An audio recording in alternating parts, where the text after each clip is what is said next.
Gigisa na tayo para sa ating munggo at mantika.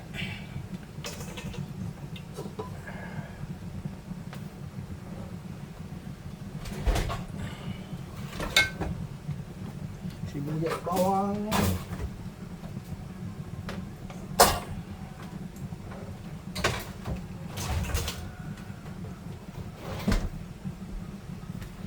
ayun muna natin bawang.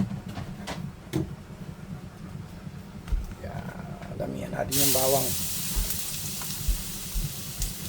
Yan. Basta ka nila kami. Parang basang pa. Blue. Green.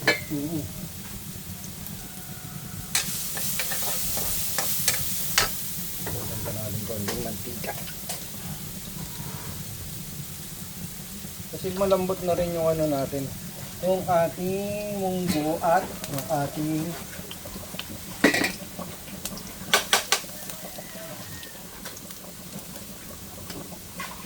ba kasi ako tinatanggal ko kasi yung sapal. Biyernes ngayon. Oh, yes, magmumunggo tayo.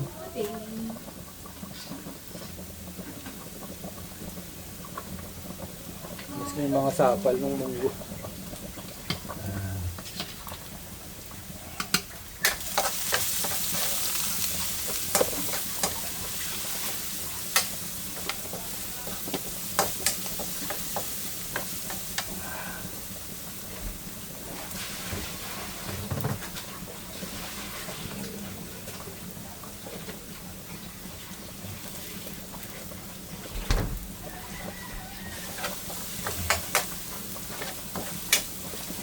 Tingnan natin yung sibuyas at yung ating kamatis. Pagsabay-sabayin na natin at gisa.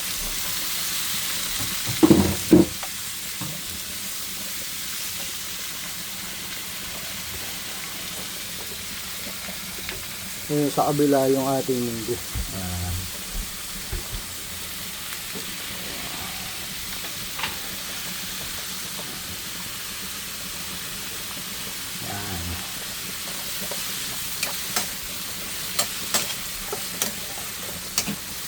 Yun lang natin ito.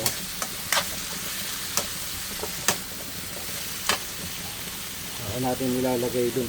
Tapos mamaya magpiprito tayo ng torsillos. Favorite na namin. Marami kami nakuha. Dalawang tumpok, 150 lang. Puno yung aming lagayan. 2 araw ko ng puro ulam na isda yan.